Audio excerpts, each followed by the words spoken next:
it's taken them to get those fucking elevators working. Oh, yeah. What is up with that? I don't know, but I don't know when the new ones are gonna be up.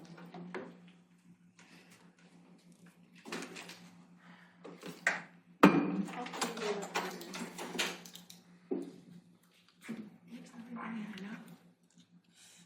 Did they all graduate? this. Probably, yeah. Yeah. So, Elizabeth graduated and she invited me, she gave me an invitation. Elizabeth West, she was running all the surgeries because she was in a bike accident. She sat, the blonde. Yeah. So by the time I got here, it was really late. It was, May. And so I said to people, I got here.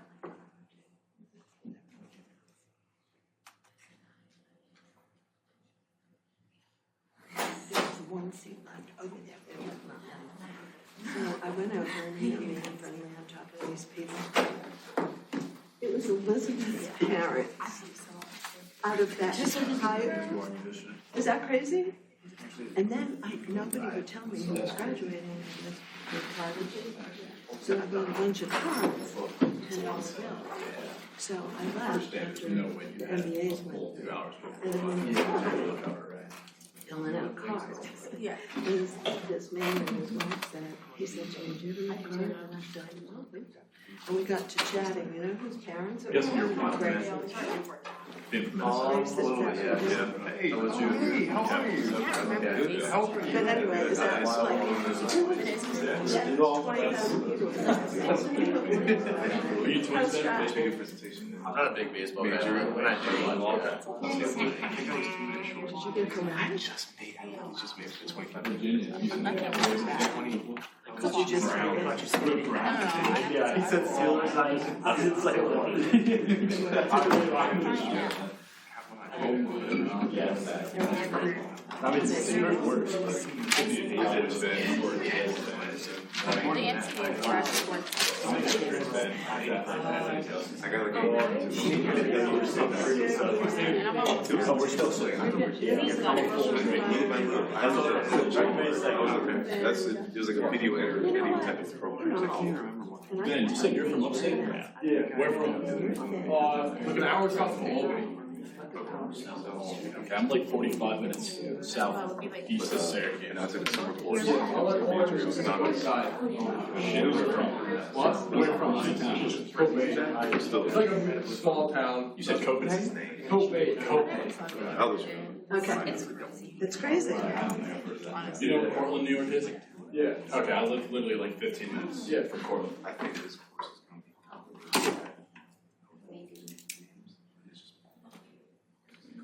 and then the last one figured out Today.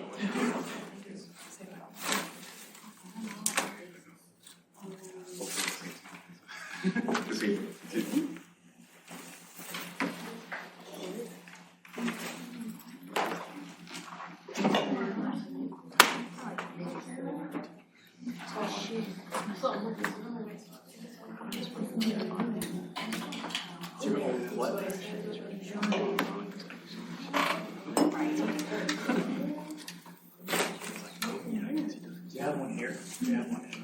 No, I can't find it. I have to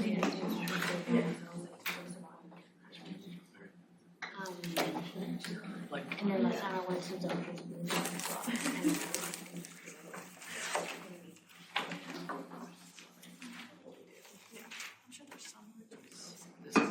insurance that I paid here. It was 12 years. Yeah, but it would cover everything. It was asked for a year. And I sent that to my host. Yeah, when I started doing the assessment, and I sent them one that for free from the government. They accept that one, so I just canceled that one. I got a refund. I think everything happened.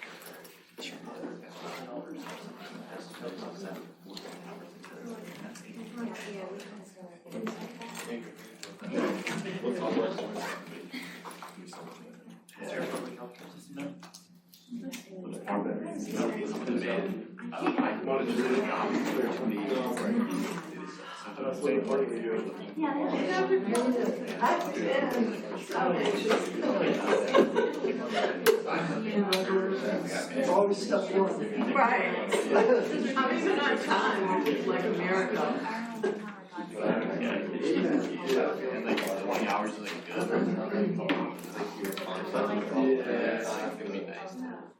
I'm not doing 40 hours, like you're talking about.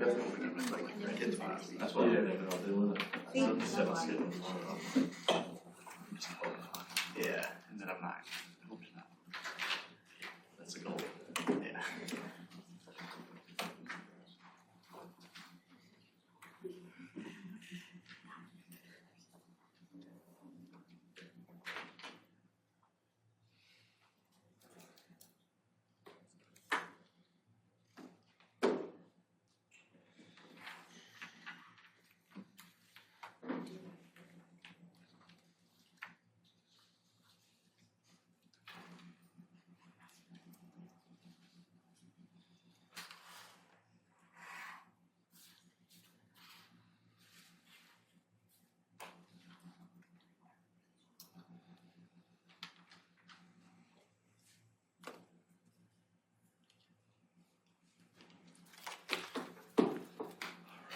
Man, it got quiet in here. Too quiet.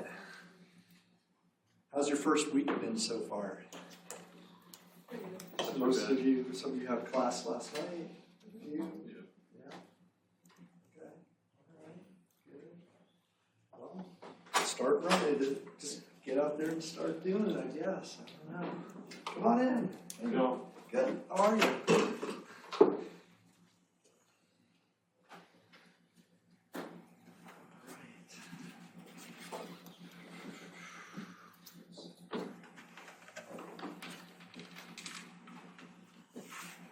We have 25 or 26 in this class, so it's a good number of folks. We have 30 in the online section, we have 2 sections, 55 at once. Awesome.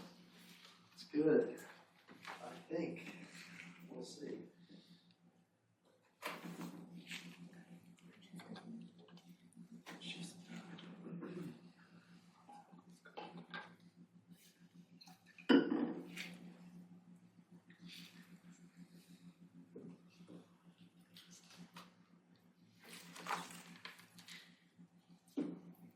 So for those of you who had class last night, any big shocks, surprises? All went smooth? I think it's going to be an adjustment getting used to sitting through like 2 hours of a lecture compared to either 50 minutes or an hour and 15 minutes. That takes a bit, doesn't it? Yeah. Yeah, these 2-3 hour classes can be long. Well, I'm sure it's probably difficult to schedule around too, especially for you guys trying to plan out how you're going to maintain 2.5 or 2 I usually take a nap halfway in between. So, Me too. I mean, I'm not gonna lie. Well, I'd much rather sit through this though than do online. I feel like I don't retain anything when I do online classes. So Yeah, the statistics are pretty clear that modalities matter, and it's really difficult to get the same experience. It's hard to deliver the same experience face to face versus online. I feel like our face to face students, we just do more. It's just more fun for me. I know that, to be honest. And then there's the whole retention and all that groovy stuff. I finished my whole undergrad, 8 years of it, 2 classes at night, 3 hours, and having to take the bus and the subway from work that took 2 hours. And then, like, I'd leave my house at 7 in the morning, work all day, go to school, and get home at 11 o'clock. That's dedication. Really an effort. In the snow, which is how I am in South Carolina. Hey, hi, how are you? good. How are you doing? Welcome. another minute or so, and actually, I'll tell you what, we can do. I will make a real big effort to capture everybody's names. I know some folks already, but I'll do my best.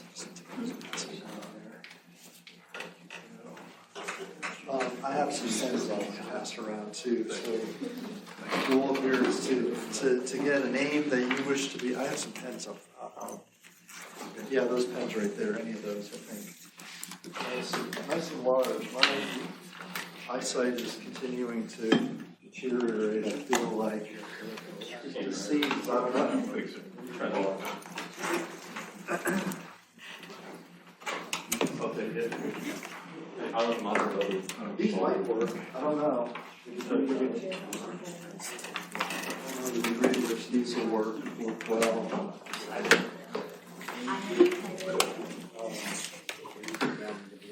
You already have one from the research.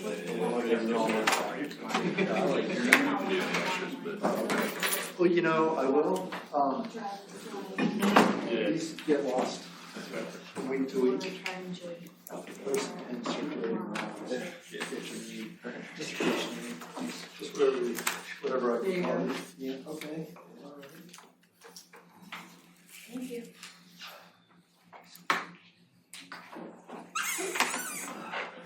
Do you pronounce her name Ayana? I think. Elena. Oh, Brazil here. Yeah. Okay. So, Very fine. PJ? Hello, nice to meet you. Good to meet you. Thanks. Thanks.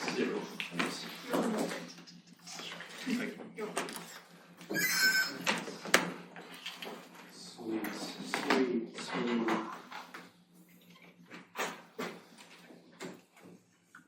Well, hey, how are you? Good. Good. What's your first name, maybe, or whatever you want to be called? Do you have? This will work. Thank you. Of course.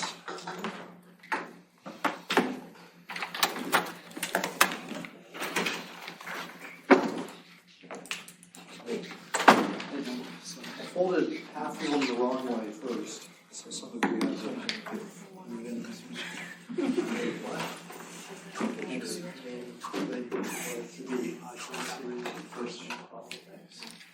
Sebastian, right? Yes, sir. All right, good. He's working. All right.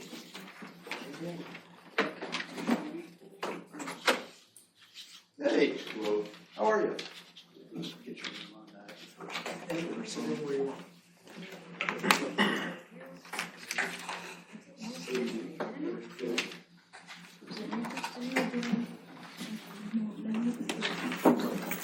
Thanks. Okay, thank you. Emiliano.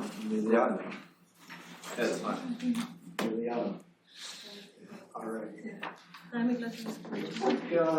All right, we'll see if others trickle in, see if we find some other folks or friends who want to get lost and find their way in here. It happens. I'm Dr. Flight. I'm pretty informal, to be quite frank. Super glad to have you in class. Welcome. I know that there's a textbook issue. Make our best to overcome that issue as we go. It's back ordered. So some of you do not have a copy yet. Some of you have an older copy. Some of you have accessed some of the chapters perhaps online. It's not my habit to copy and make PDFs of chapter books, but I'm a little bit of a disadvantage. I don't know what to do. I want you to have some resources. So bear with that process till they get this. Text is actually published in the UK, and there's a distribution issue in getting it into the US, and they changed editions. They had a newer edition. So it's a transition to the newer edition, and they don't have the old edition anymore over there physically, so I asked if we could just use that. So we'll bear with it. We'll figure things out and marshal on. That's what we'll do. But I am so excited to have you in this class. This is a a great opportunity to interact with each other. Again, I'm pretty informal, just all around. So if you have questions, if you have comments, if you want to go off on a tangent, no problem, we'll figure that out. We'll get back. Trust me, we will. All right. Francesca? Okay, all right. All right. So this is MBA marketing strategy, and I've had the opportunity to teach at the master's level 15, 16 years maybe. I was a director of a master's in marketing research program for about 5 years at another institution. I had the MBA class at another place, and then here. So this is a great opportunity to talk about advanced marketing concepts for me that we often don't talk about, especially at the undergrad level. Another great view I have of this class in particular is that in an MBA program, you're not marketing majors, but rather you're integrated in the sense that what we learn in this class, my hope, is that you'll see connections and be able to make some sort of tie-ins with whatever your field may be, if it's finance or accounting or management, HR, health science, whatever it is, right? The goal isn't to push a marketing agenda, but see how decisions are made from a market perspective. After all, it is marketing strategy, right? So that's kind of, so I'll be a bit biased, but that's okay. Again, what we'll talk about here right away is just thinking about what the role of marketing is in the firm, what the functional role is, and what value the function brings to the holistic nature of an organization. Okay? So we'll get started with some of those things. Do y'all have some questions? Anything that on your mind, at least to start? So tonight we're going to talk about 3 or 4 kind of topics. Yes, sir. Yes. I think I was late, so That's okay. I don't have the book. Do we need the book for the class? Yeah. Well, Okay. you're going to need. So the book is on back order. Okay. On Moodle, what I've done is in an earlier edition. It's from an earlier edition. I've taken a couple of the chapters and I've put them in a PDF form and I've put them into Moodle, so that you have at least a bit access to that to start. And we'll move forward. There's only 6 weeks. Hopefully it's not that long, but I don't know. So there'll be a little bit of a. Yeah.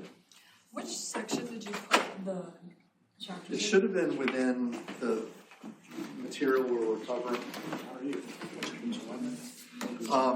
So I'll open up Moodle here in a little bit. Anywhere you want to sit. The front row is available. It almost always is. I'm giving you a hard time. Welcome. We're glad you're here. You could just the name of your first name, maybe? Okay. Yeah. That'll work. Oftentimes, so regarding that, it's a good question, Emiliano.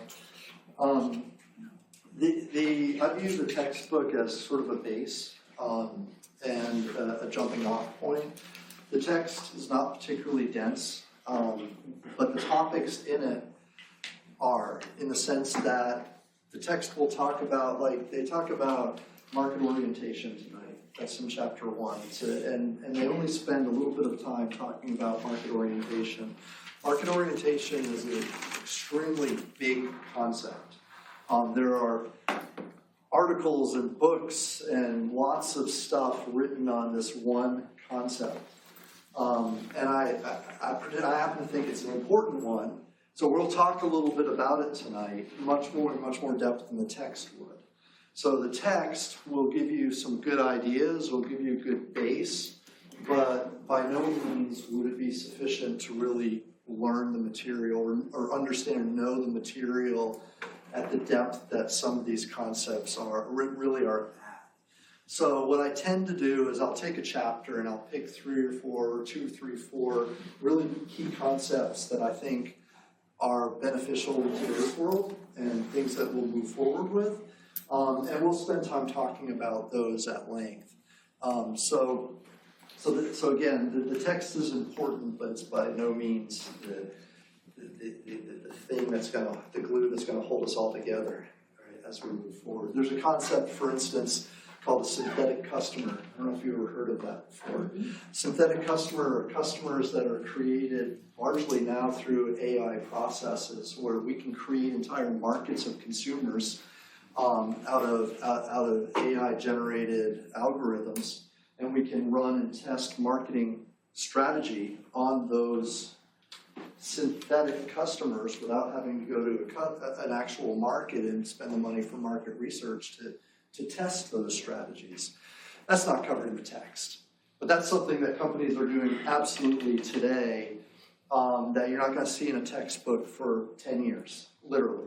But it's an important thing that as you're developing and as you're moving forward and as you're extending out of this program and in the things that you're going to do, it's something that companies do today and will be an important feature, but again, it's not in the text. So what I try to do then is think of it as more of a seminar, I guess, where we'll pick topics out of that I think are important from chapter to chapter and kind of go from there. All right, sound good? Good so far? Awesome. All right. Let's move forward. So we'll cover a few topics tonight. We'll just see where time takes us. I usually plan more than we have time for, almost always. So we'll just see where we go. I do want to reserve enough time towards the end, or at some point, to just review the class, not policies, but the syllabus and the schedule, the expectations, those types of things. Answer any questions that you have. Look at Moodle a little bit. Find where those resources are. That cool? Sound good? All right. So I won't embarrass anybody, or you don't have to. But we have any marketing majors, former marketing majors? 1, 2, couple, 3, few. Okay, no problem. We have some finance, accounting, good, excellent, good. Management's super broad, but management, HR, yeah. Okay, now I'm missing a few. What others? What have I not mentioned? Economics. All right. I'm from liberal studies. What? Liberal studies? Liberal studies. Welcome. Good. So, I know you have an MBA in economics. We are not having any supply and demand curves in this class. Oh, I was correct? going to start today. We will. There will be definitely a curve that starts at the top and curves down. No, I don't know that it matters, but I got my bachelor's in business administration with an emphasis in marketing a while ago. Then I went back to school, got my MBA at night. Just like this, they were long classes, but it worked out fantastic for me. I worked in athletics and sports management for about 10 years, so there was that. Then I went back to school again, got an MA, Master's in Arts in Econ, so economics is kind of, I have an MA in Econ, so it's painful, but it sometimes comes out. Yeah, it's the dismal science, right? And then my PhD in marketing, so from the University of Alabama. So since we are on the precipice of football season, Sean's up, and soccer and volleyball, and I'm missing some. I know, I'm so sorry, but if it's in the sports arena, I know a lot of what's going on, or I try to. So good. But I've been, this is my 19th year as a professor. So I've been doing this for a while. So anyways, welcome. It's so good. But we're from all these different backgrounds, and what I want to know from what you know of marketing, what is the role of marketing in the firm? In other words, what do marketers do? Anybody? Brand awareness. Brand awareness. Okay, good. And I'm going to start writing some of these down. Okay, so in fact, we'll start. Oh, I don't know if I like that. Is that? My handwriting is awful. I'll tell you that now. If you can't read something, let me know. I'll interpret. So when I think of this, when we talk about branding, brand awareness is a piece of what we do. What we want to lead into is creating value. We call it brand equity. So when a company, when you recognize a company's name, or you recognize that a company has exceptional quality, for instance, then you're willing to pay more for that product, right? People pay a lot of money for a Yeti because Yetis have a great reputation for doing a great job and all of that. So how much more valuable is the Yeti as a brand company than, I don't know, another company, Arctic something or whatever, right? So in other words, if I'm going to go buy the company Yeti, how much more would I have to pay for it? Because it's a brand we all know and recognize and has great brand value. So, you think about, well, does this matter to the rest of the firm? Well, it matters to owners, how valuable their company is. It matters to stockholders. It matters to the people who work there. It matters to the stakeholders, right? So brand awareness is one part of creating brand equity, and 100% that's something that tends to fall in the purview of a marketer's space. Yeah, excellent. What else? Determining potential markets to sell your product. Speaking of, I can't. Determining potential markets to Fantastic. sell your product. Fantastic. When you talk about potential markets, just so that we're clear, what we're often talking about are, I don't want to say groups of consumers because they could be groups of other businesses, but collections of buyers, right? And so when we look at this, I didn't have an order, but now I've got to find what I'm. This is 100% right there. Well, I'm just going to say market evaluation, and often we look for attractiveness. So taking a market perspective, we want to sell to, well, anyone who will buy our product. However, some people, some customers, some buyers are more profitable than others. Some buyers are willing to spend more. Some buyers give us less of a hassle, right? So some buyers are part of a group that's extremely large, so market size is really big. There are a lot of dynamics. There's about 7 or 8 different kind of key components that we look at that define what an attractive market is. Generally speaking, attractive markets bring in greater sales revenue and provide us greater profit margin.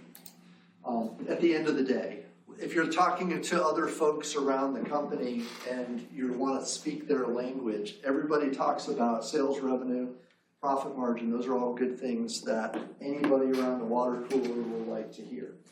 And so if we're choosing attractive markets to pursue, to bring our products to, then we're generating that type of language.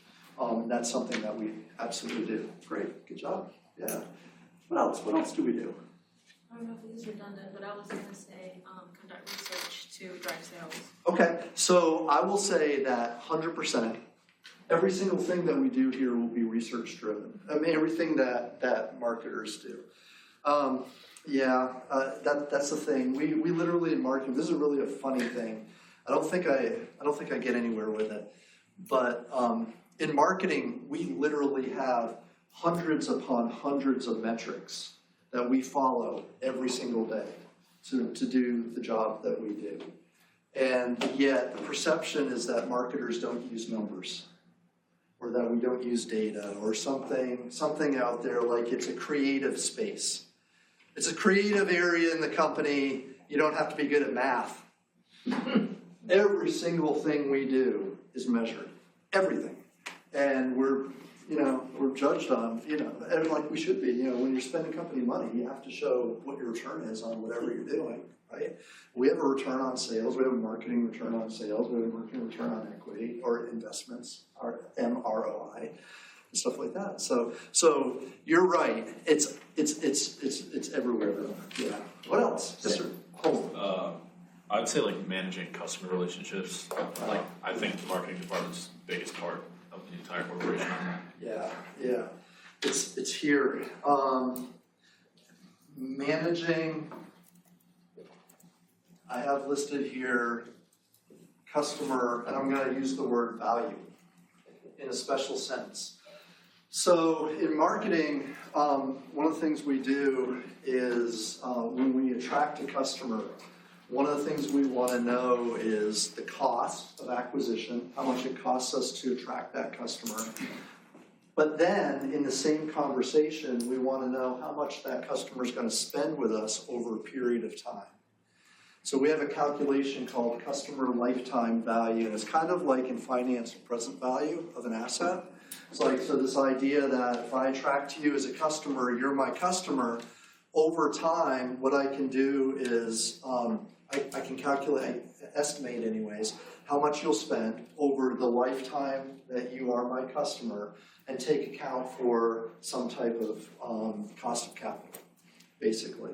So we put a value on these customers, but that value is very much hinged on how well we treat them and the kind of experience that they have, and can we retention rate of the customer base is a component of that calculation. Like how many do we lose because of bad service, right? Or how many do we retain because we're offering exceptionally good service? It has an impact on how valuable that asset is to us, that customer, over their lifetime. Yeah. 100%. Yeah. All right. What else? What else do we do? I have a question about it. Yeah. So I worked for a nonprofit hospital for 31 years. There you go. So when the marketing, not in the marketing department, so when you're talking about greater sales revenue and greater profit margin, a nonprofit, that's not their bottom line. So like, what are they looking for in a nonprofit organization? Good question. So I actually developed a product course in nonprofit marketing. So we talk about a lot of these things. Now, one of the challenges with a nonprofit, so big deviations obviously in the mission and the purpose and the ownership structure, right? How they're designated in that sense, tax structure and all of that greedy stuff. But a nonprofit has cash flows. Nonprofits bring in money. Right. Now, some of those means to bring in money are a little bit different. Sometimes they're donations, sometimes they're grants, sometimes they come in various ways. But sometimes also people pay, things like that. So we do have to worry about where and how money is coming in. And likewise, we have to worry about the relationship between that and the services that we're providing. So we still have customers. Now, those customers might not be directly paying us, but we're providing a service or we're doing something for them for which cash is coming into the organization. Maybe, again, not directly from them. So the nuances change a little bit, but a lot of the core concepts remain the same in terms of managing who you're serving, and I call them a customer, but it's the person who you're serving, right? How they're being managed, how they're being treated, whether they come back, whatever the goal is for the organization with them, the degree in which that's being effectively managed has a tie with how much money you bring in. I mean, if you don't do a good job doing what you're supposed to do, the money doesn't come in from whatever those means are. So, I mean, this is as much an organizational thing. I mean, every organization does marketing. The government does. Nonprofits do. Everybody does these types of things. The organization name may be a little different. All right, what else? Yeah. Sort of similar, but like understanding like the specific need of your customer or consumer. Yeah, and we might even, I may have to just, nothing's less here. This may even fall into the market research space a little bit too. But customer trends, needs, understanding what those are, being able to forecast what those are, taking a snapshot into the future, those types of things, 100%, absolutely. Capture consumer interests and trends. Okay, right? Idea what they want, and then evaluate attractive markets. Absolutely. What else? Yeah. Creating potential clients. What's that? Creating potential clients. Creating potential clients. Yep. Okay. So this is something I didn't have on here, which I actually really like. I'm going to call this making markets. At some point in time, markets sometimes don't exist. You may have a great product. You may have a great idea for a product. For many years, even today, I would say, I won't say today, but for a number of years, the Segway tours, Segway, there really wasn't a market for that product. The product was created, was innovated, invented, said to be the greatest thing in transportation ever, right? Sales are going to go through the roof. Until the guy died. Well, there was that. But the market, there really wasn't a market developed for it. That's a problem, right? You can create the greatest product in the world, but if nobody wants to buy it, did you really create anything? Did you really add value in any way if there isn't anybody there to buy it from you? So sometimes markets have to be made. We see this in finance. We see that in a lot of areas where a product comes out, an investment comes out, and a market has to be made, has to be created. And so going out and finding customers to buy the product might be a concept associated with this idea of making a market. In a broader sense, it certainly is. But even in a day-to-day sense, when you have an existing product and it's already out there, you may have to find new retail outlets to put it in. You might have to find new geographic spaces to put it in. If you've got a product in the Carolinas and you've saturated the market and you're going to want to grow, well, what options do you have? You could spin off new products, continue to sell. One thing that you could do is maybe go into Georgia or go into to Kentucky and Tennessee and the East Coast. Right? You can expand that footprint, find new customers, saturate those new markets. In doing so, you're creating new customers, right? So, yeah, absolutely. Yeah, perfect. What else? I'd say something like there's got to be something like competition, like looking across instead of like vertical or like horizontal across the industry. Yeah. So, competitive analysis.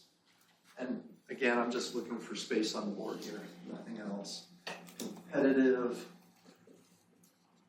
analysis is a nice thing to think about.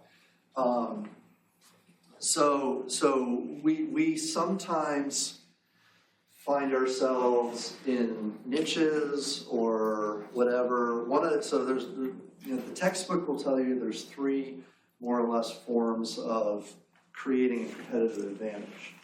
One is by positioning your brand better than your competition. One will be by lowering your costs to gain a profit margin advantage, and that's a good thing. You always want to do that. But a third way that the textbooks will tell you can gain a competitive advantage is by being distinctly different. than other offerings in the marketplace. So in other words, you bring your product and how is your product different in an advantageous way than whoever else is out there, and it's your competition. So if you don't know what they're bringing to the table, and you don't know what the customer wants, then you're really in the dark in terms of whether you can gain an advantage using that method or that way. But being distinctly different is 100% a valid way to gain a competitive advantage. If you're in a product category where it's really hard to gain a competitive advantage, sodas or soft drinks, pop if you're in the Midwest, it's really hard to distinguish yourself, so maybe you look to push your prices, your costs down, so you can gain a cost advantage, or maybe you look at unique distribution channels or something like that through a marketing advantage that you gain. I have a question about that too. Oh, for sure. When you go on the internet or Instagram and all those gurus are telling you to stop drinking soda, stop drinking milk, stop drinking this. Like, I never drink soda anymore, all I drink is water. How do those companies gain back those people to suck down? Like, I would never let my kids get soda when we went out to eat. It added $15 to the bill. It's 2 cents worth of syrup, and it was $3.29. The good news is there's always new customers around the corner for those folks, I think. Oh, no, but seriously, But how do you market shift. And so... that negativity. Yeah, well, so you come out with Coke Zero, and you come out with alternatives that mask that overcome some of those, and you attack that small portion of them. I mean, there's a small portion of the market that's off of sodas, probably, but you address that, and you try to do it. Maybe you get them into, so if you put your Coca-Cola, sports drinks. You own a sports drink company, push them on to sports drinks. Find that alternative that's in your product portfolio that you can swap them over to and retain them as a company in your, as a customer. Yeah, so in other words, that vending machine that's Coca-Cola has slots for Dasani water. It has slots for whatever their energy drink is. It has slots for their sports drinks, right? As well as slots for their sodas, so that consumer can choose. All right, what else? What other, yeah? Would content creation be up there? Of course. So it goes into a little bit of this space here, but yeah, we'll just put content, messaging, managing that process for sure. Gets something. It's something that we do. Builds works on the awareness piece. So not quite brand equity, but brand awareness, develops that. Managing that, for every negative comment that somebody says about soda, I guarantee you the soda companies are pushing out content illustrating its positive benefits, maybe? Yeah. I don't know, why wouldn't they? Right? I mean, they'd find an influencer to drink a Coke, to build content, to combat some of that stuff. Well, that kind of checks out because Mountain Dew is like one of the worst sodas for you, and they just signed Anthony Edwards, like he's one of those famous basketball stars, and he's like, yeah, you drink Mountain Dew, like you'll fly like me, like almost like a Jordan commercial from the '90s with like Gatorade when it first came out. Sweet. Yeah, those soda companies aren't going to sit back and do nothing. All right, what else? What? It probably goes under messaging and brand awareness, but advertising. Okay, it's advertising and messaging can kind of fall in here. It's a big one, right? It would, in fact, if you ask anybody, the average person around, what do marketers do? 99% of them will say, oh, they create ads. They sell us stuff we don't want. Yeah. So, all right, what else? Anything else on the top of your mind? I've got a few more. I feel the lead generation stuff is gonna be end up with the social media marketing. It could be. Yeah. So socials are here. A big one here though are actually, you mentioned creating customers, but just creating and executing sales. Usually in most firms, the quote-unquote sales department is adjacent to or within a marketing space. So the sales team, the folks who are going out, especially it's a B2B environment, B2B company, selling your product to other companies, right? So that's usually, if not in, it's very close to so creating and executing sales. You can also think about it in two ways. If you talk about retail, like the retail space, where a lot of exchanges are made, that's usually within the space of, if not channels, channel design, getting the product to the customer with logistics. What does that say? Retail and channels, like a channel, how the customer comes in contact with your product. One of the things marketers really are concerned about is how they come in contact with your physical product, with your service in the digital space, omni-channel, presence, being able to reach customers in lots of different ways. That's something marketers that keeps us up at night, quite frankly. And sales happen at the end of most of those channels, right? So whether it's online, managing the online store, online or retail brick and mortar location, those types of things, right? So sales in general tend to fall into this. Okay, do other folks in the organization care about sales? Yeah, we all do. Yeah, I mean it's what makes it all run. It makes a lot of it run, anyways, right? Maybe if it's not a heavy service thing or just an investment company, but for the most part, it does. Okay, so we've got a lot here.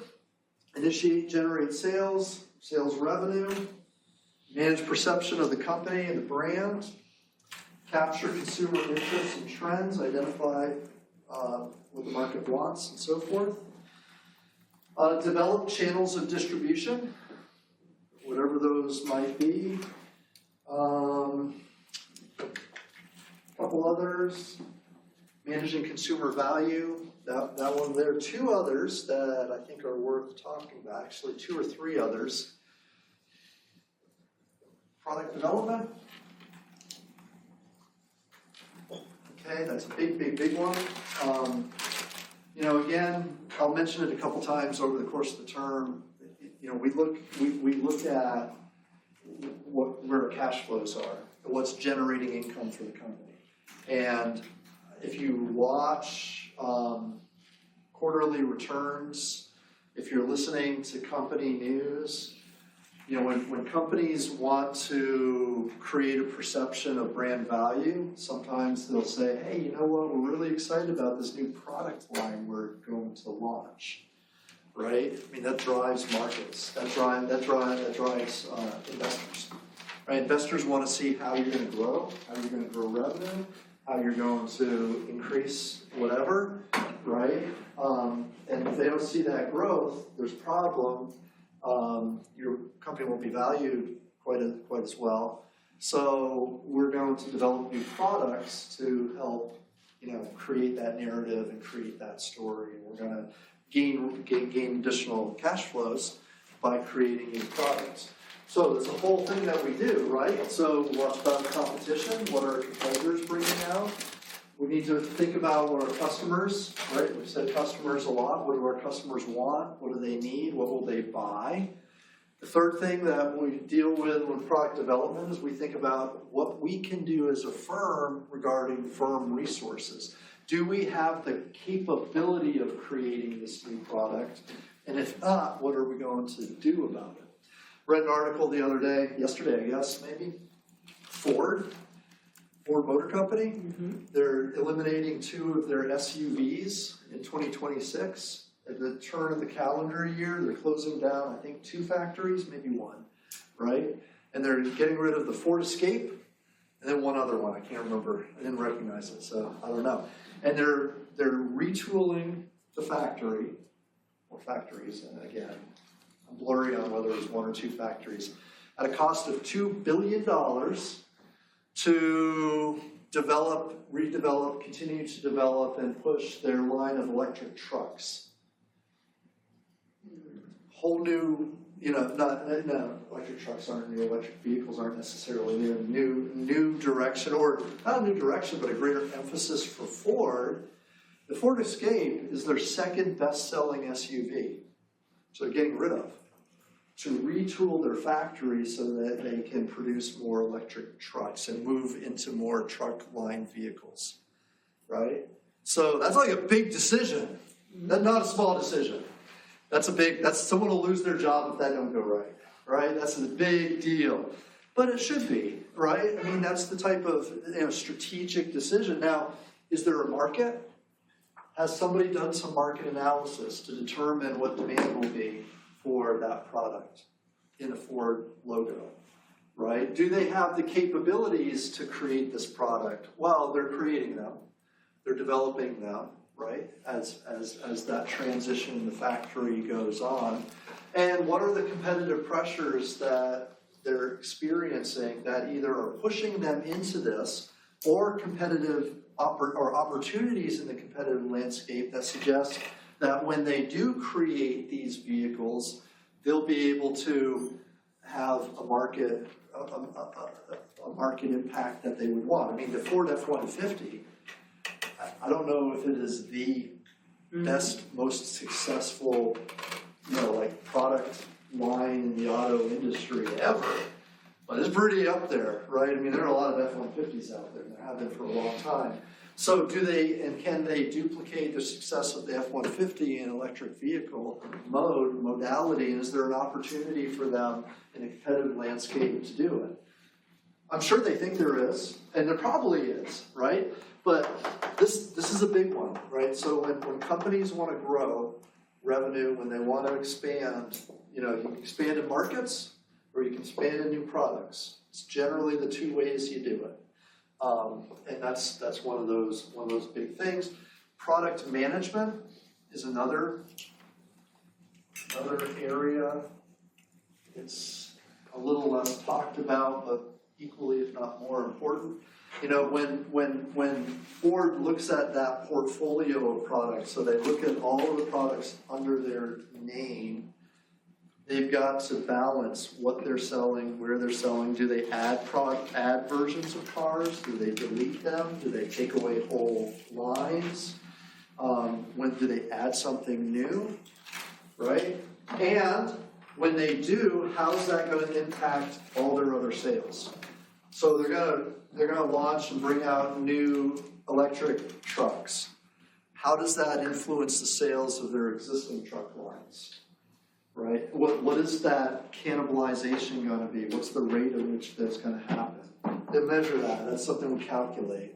Right? Cross-product elasticity is something that we think of. When you issue something new, it's going to impact something else.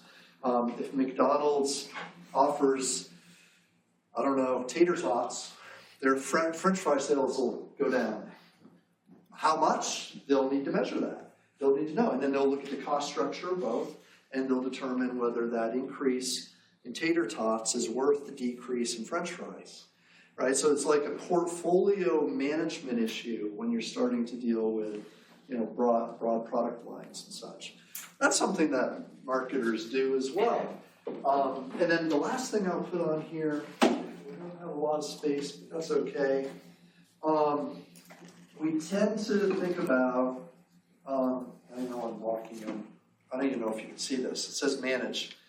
Manage profits, and I'm going to say profit margin, PM, I'll write it, profit margin by price adjustments. Now, this one, you might push me back a little bit, and that's okay, that's fair, because like, there's this school that says, well, that, like, we price products based on cost. And we spend a certain amount of money, produce a product, and then we set our price. And where I'm gonna challenge y'all a little bit is to say, well, that's all well and good, in another few weeks we're gonna talk about pricing, but the market still has to bear that price. And a more efficient way to price, efficiency is a good deal, an optimal way to price is to allow your price to fluctuate based on consumer demand. Okay, so the airline industry. You buy a ticket today for a flight tomorrow, you're going to pay a lot of money. You buy a ticket today for a flight in 6 months, you're not going to spend as much for that ticket, right? It might be the same seat, whatever, but the price will fluctuate and change. Theory being, the person who's willing to wait 6 months demands the product. They can shop around more. They're not as pressing for time. They fluctuate. They're not willing to spend as much. Their demand for that particular product is less, so the price is less. Person who's leaving tomorrow, for some reason, needs to leave tomorrow. And they need to leave tomorrow, they're going to pay what they have to pay today, right? So we'll charge them more. Why wouldn't we? They'll pay more. If they'll pay more, we'll charge more for it. And it's not going to cost us anymore. Cost structure didn't change at all, but get a heck of a lot more profit margin if we charge them more, right? So let's let our price flex and change. Now you say, well, that price-sensitive customer who's buying in months, why don't we just keep our prices high? Well, the challenge is that that price-sensitive customer may never buy from you. You lose that sale, so you get zero out of that customer when you could have at least gotten something. Does that make sense? So pricing is challenging. If you and obviously we have to be aware of costs. There's no getting around that. You can't price under your costs or you go out of business real fast, right? But at the same time, if you completely ignore market demand, you lose something as well. So Uber, I mean, there are tons and tons and tons of dynamic pricing models in place today. And they hadn't been in the last, 10, 15 years ago, there were a lot fewer. Pricing at ballparks have always been a demand-based pricing, dynamic type of a pricing, fixed dynamic price where you have the more expensive seats up close, the least expensive seats out in the grandstands, and people pay what they're willing to pay based on the experience they're willing to experience. That's okay. You're getting people in the ballpark and it's working out for you. So this whole idea of managing profit margin via the price lever is something that we think about too. And I kind of talk about this, and I know I've been babbling on. It's like, man, this class, we only talked about one thing. There's no way we're getting everything done today. I'm terrible with time management sometimes. Here's just a bunch of these. So airlines, when they charge a lot, if you have to get somewhere like for a funeral, so you go to the airport and you pay out the yazoo, but as soon as you get a death certificate, they rebate you back half the cost of the ticket. Of course. Like, why don't they just let you pay less? Oh, airlines, businesses, I don't know. We get one more, of course. Sorry, I didn't know. Appreciate it. I don't know the airlines. I was trapped in Atlanta a week ago, I guess, Sunday, till 3 a.m. So don't get me on airlines. I started in Champaign, Illinois. Supposed to go to Chicago, ended up in Indianapolis. Supposed to come to Myrtle, ended up in Atlanta, and finally made it home. Oh my God. All right. So you're welcome to bring food. You're welcome to bring drinks. Please do. I do usually try to have a break or two at some point, usually. But if you need to excuse yourself, please feel free to. Don't be uncomfortable. There's no reason to be uncomfortable. Trust me. All right. So this is just kind of we're not gonna go over this in detail. I do try to bring some stuff in. This article was written a little over 10 years ago, but it's still a little relevant with this idea of what the role of marketing is in the firm. And it evolves, right? Like all of these positions do. 20 years ago, there wasn't a chief information officer in an organization. It didn't exist. That role did not exist. 30 years ago, it was rare to see a chief marketing officer position in the C-suite. I mean, it wasn't ubiquitous. It wasn't everywhere. So the roles that are played within an organization evolve over time. What this short little article talks about is this concept called Big M and Little M, which I saw in a textbook a few years back, and I don't know, there's an article, a little popular press thing written about it. And basically the gist is this idea that Big M deals with big decisions. Everything on this board may or, oftentimes these are things that marketers do. They may be done in other areas of the firm too, no doubt. But every one of these things up here has a monumental impact on how an organization is run.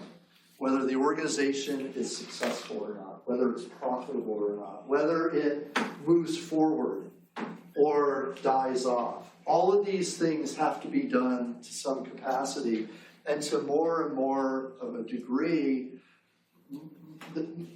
people in kind of that marketing sphere are doing a lot of these things. And I'm not saying that others don't. They do. I mean, every organization is a little different, right? But I wouldn't be surprised, and things like we do research on, the things that we talk about in marketing are these, all of these things, right? There's tons of research that we do and we study in a marketing lens involving these types of things. So the strategic element of marketing is this stuff. There's the other concept that's identified as little m. Little m is the functional aspects of marketing. So when we need to put an ad together to put out on a social media thing, or I guess content, or we need to restock a shelf in a store because we're responsible for this amount of the slotting allowance, the space within a store, a shelf face. Those are little m things. They're important, obviously, but they've got to be done. If you're fresh out of college, you're not getting an MBA, but you're just working, you're doing frontline employee work, you're going to do a lot of little m stuff.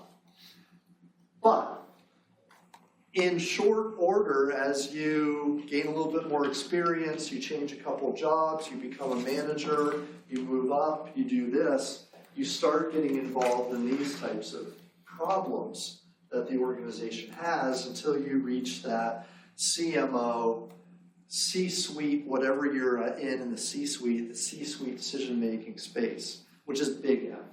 And again, 30 years ago, 40 years ago, the chief marketing officer seat in the C-suite wasn't always there. Wasn't there all the time. It wasn't ever, a guarantee that was there. Today it certainly is, as well as other folks.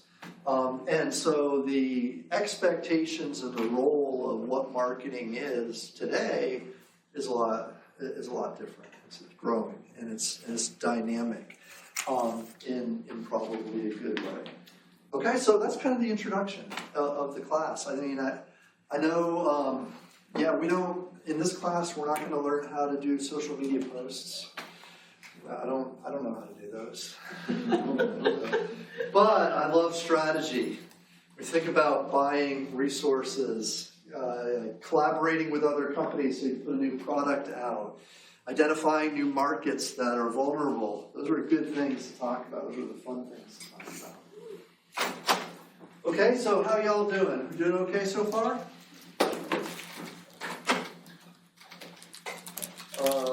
Let's see, it's 7. We go to 8:45, something like that. 7. Can we do one more thing before we take a little break? Sure? Good? All right. I got to gauge you guys. I can usually make it, but we'll see. As far as the schedule, our schedule is kind of weird, odd this semester because there's a study day at the very end of the semester. It's on a Thursday, which is, so we don't meet the very last Thursday of the term. The very last Thursday of the term is the Thursday after Thanksgiving.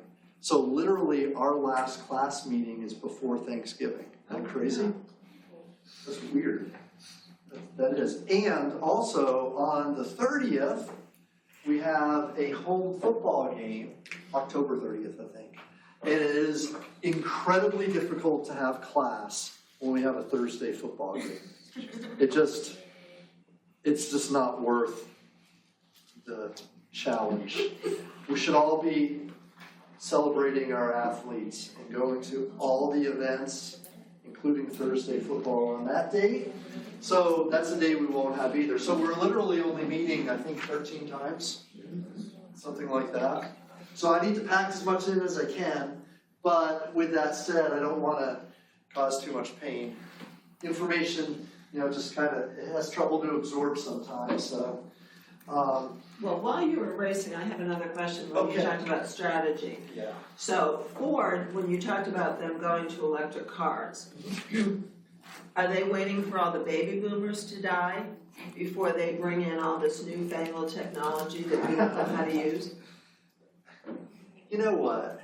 I've had the opportunity, very fortunate, within the last year or so, year and a half, to I don't own a Tesla, but I've had the opportunity to ride in one 3 or 4 times. And oh my, the automated, it drives itself. It makes life so easy. I'm not doing that. Yeah, but Ever. you'd love it though. You'd love it because you don't even touch it. You just tell it where you want to go.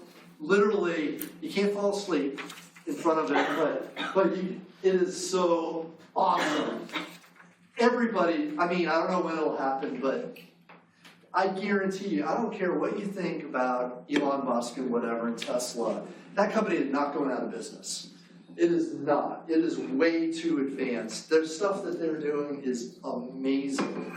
And I know other companies are too, and they will. They'll develop all those things. But I'm telling you, if you get in one, you'll love it. I don't know, am I wrong? Does anybody else, anybody else been in one? Yeah. Own one maybe? I don't know. Yeah, but is your grandmother going to go in it? She has been before. She loved it. Is she going to drive one? No, God. No. Really, seriously. But no, in some contexts though, it opens up opportunities for folks who can't drive or can't get around.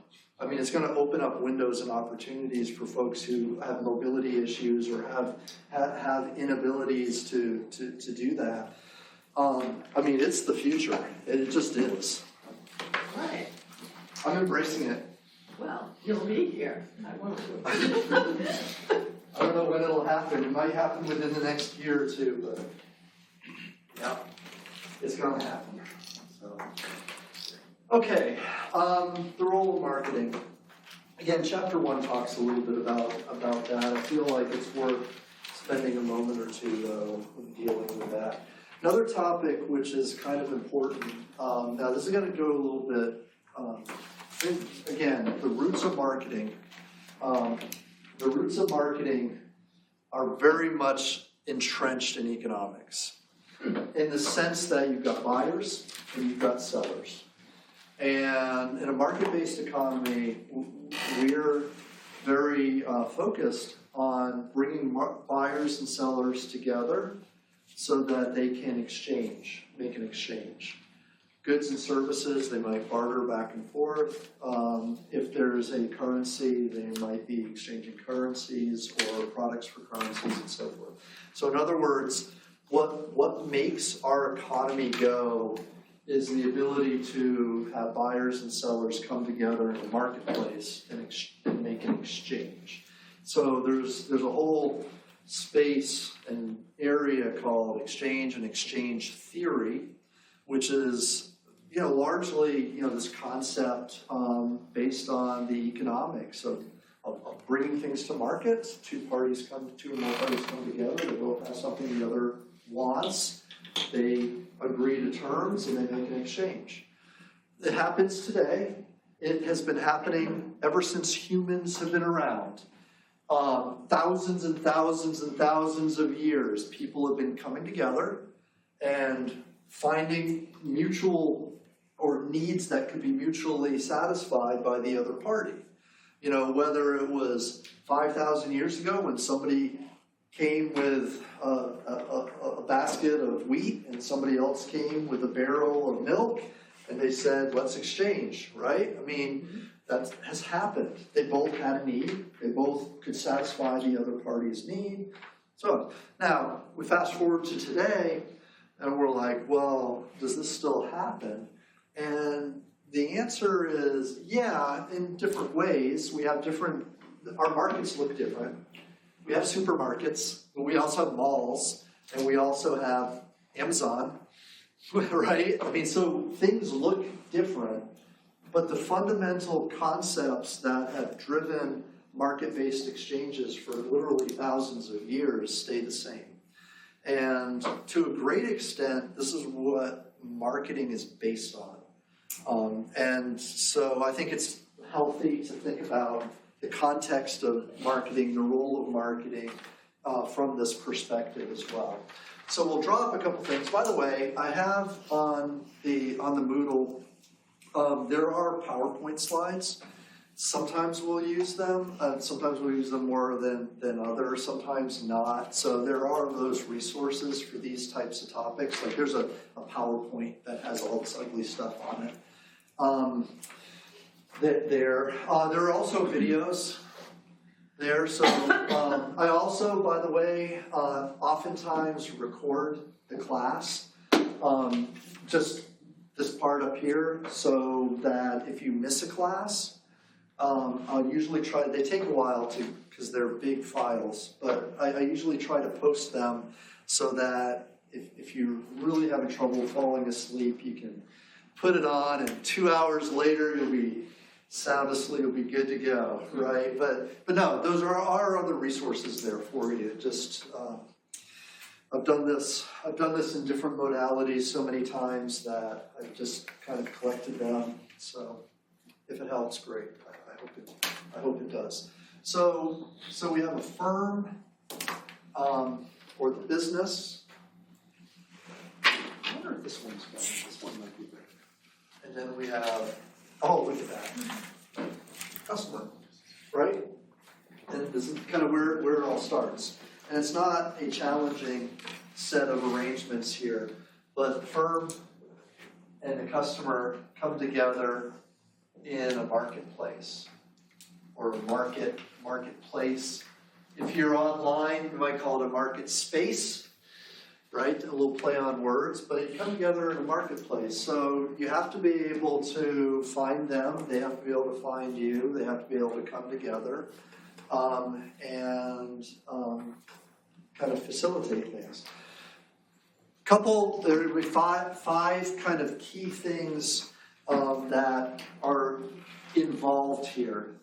Minimal 5 that have to happen for a market to happen. You have to have 2 or more parties, right? 2 or more parties or people involved with this exchange. That should probably make sense, right? Another thing as we go here. Both parties have unmet needs. You could also say wants if you wanted to. Sometimes we just say needs and wants. Those are 2 very different things. But both parties are looking to satisfy something that a need or a want that they have. Okay? So we spend obviously a lot of time asking customers what they need, what they want, so that when the firm comes to the market, the value proposition that they bring, the product or the service, satisfies whatever that need or want is.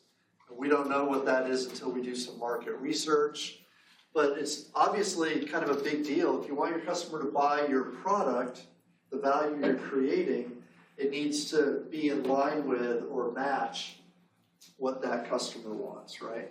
Does it make sense? Right, so there's got to be kind of something happening there. Now, what does the firm want? Money. Money. They want money.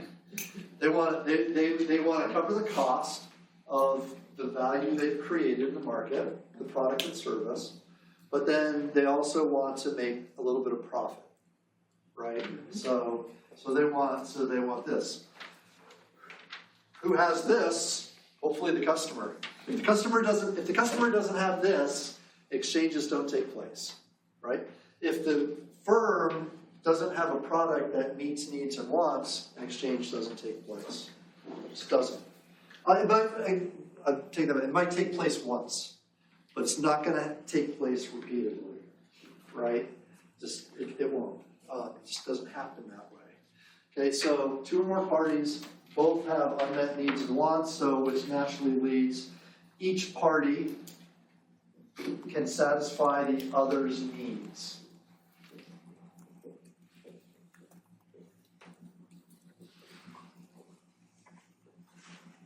Right? Each party can satisfy the other party's needs or wants. Okay, that seems reasonable.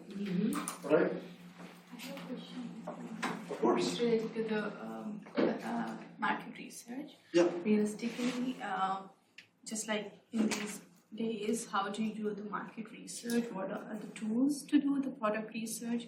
And if it does, I have a second question related to the marketing and profit. Like, what are the percentage of the profit that are gonna be beneficial for a company? Like to have certain percentage of this from the certain product.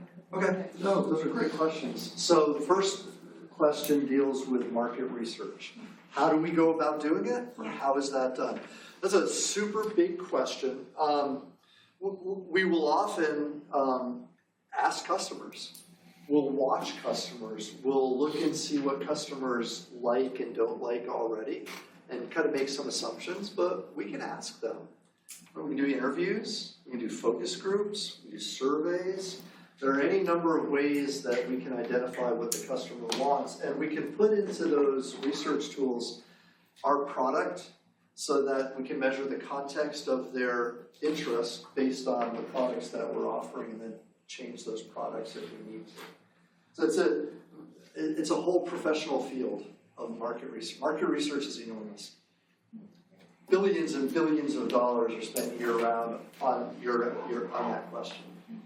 Yeah, good. Now, other question is, how much profit do you want, right? How much profit do you need? What's the good percentage for a company? 100% depends on the company.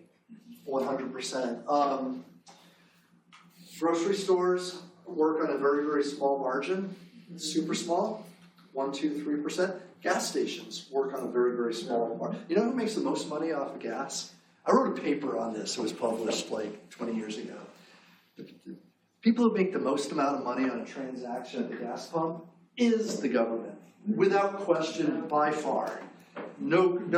If you look at that $2.67 that you're spending for gas or whatever, 100% taxes take up a huge amount of that.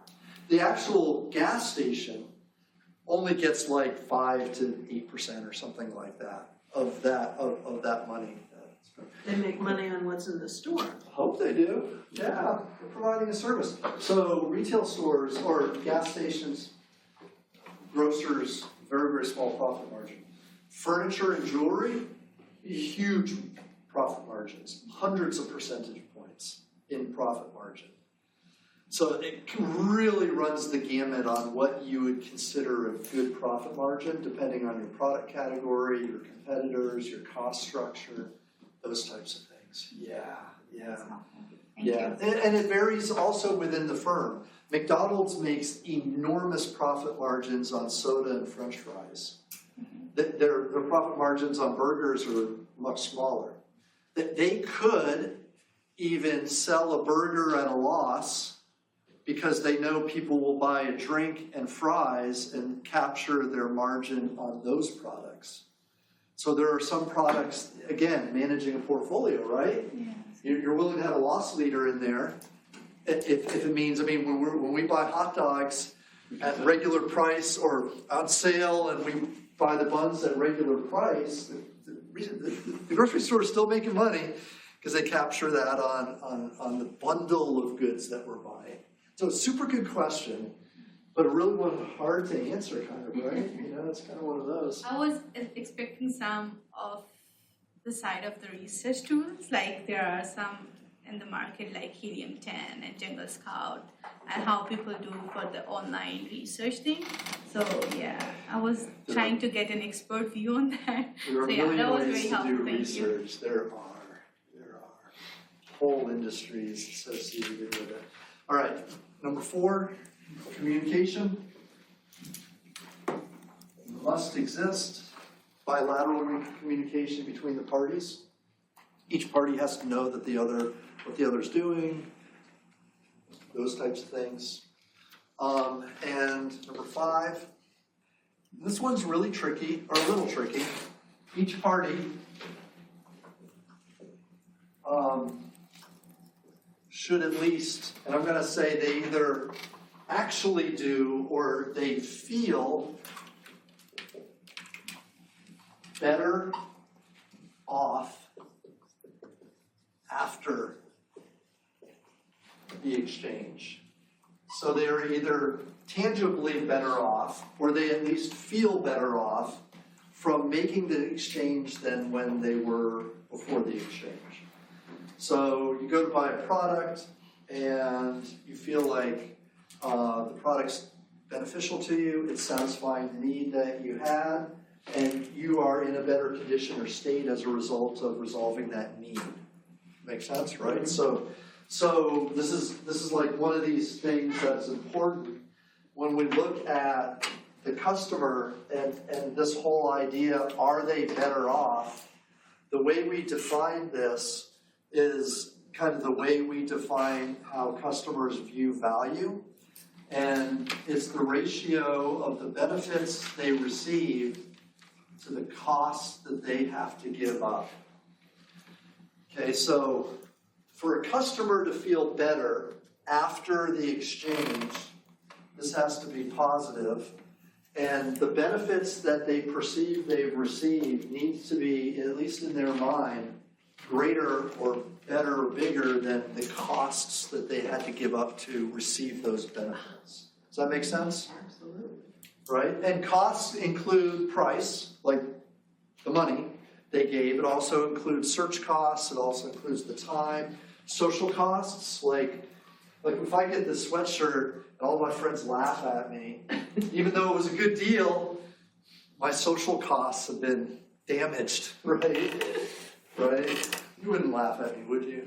You might. If I wore Alabama sweatshirts one weekend. I don't know if there are any. Whatever. All right. So that's how that party could feel better off. And again, you know the feeling. If you go buy a product and you don't feel you got your money's worth, then what you're going to feel is I paid too much. I paid more than what I'm receiving. Or if I overpay on something, I'm paying more than I'm getting. You don't want to do that. Or you resist that. You don't feel like you're better off. If you, on the other hand, go into the environment and maybe you realize you don't have, maybe there's a discount at the store, or maybe you're able to, there's some unexpected benefits that you receive that you didn't know, oh, this is great. I didn't pay enough, maybe. Maybe you say, I would have paid more, then clearly you're better off after, right? So think of that from the consumer's perception. And, when we're creating value, when we're creating a product or a service, one of the things we have to do is we have to put a price tag on it. We have to think about what price we set given what we're delivering. And, hey, maybe it is, look, would anybody say that Walt Disney World is cheap? You go visit Walt Disney World. Is it a cheap experience? No. but is it worth the money? No. Yes. I think a lot of I had a folks great would say time. yes. I've had a great time. Wait a minute, did you bring 4 kids with you, or you just went by yourself? It's What about my grandmother? it's the happiest place on earth, right? The most magical. Did your grandma go? All right, so I guess, all right, well, what, or an expensive car, BMW or Audi or whatever, right? Right? They're not cheap, but are they worth the money? Ferrari? You'd ride a Ferrari. My cowboy boots were worth the money. There you go, all right, we found something. Right. Way worth the money. All right, were they cheap? Were they inexpensive? Yeah, well, I'm on a fixed income because I'm retired, and yeah, they were real Yeah, expensive. there was a sacrifice, Yeah, but they're worth it. way worth it. Okay, there you go. Now, the firm has to be better off too. And we know we like money, and we know we like profits, so we actually conceptualize this in a much easier way. You know, we have our price minus costs is our profit. So we know if we've done better. We know if we're better off in a very mechanical way. Firms are so mechanical. They're not emotional, are they? Are organizations emotional? If they do, they would not survive. I don't know. Depends I on know employees are emotional about their companies, but the company itself, bottom line,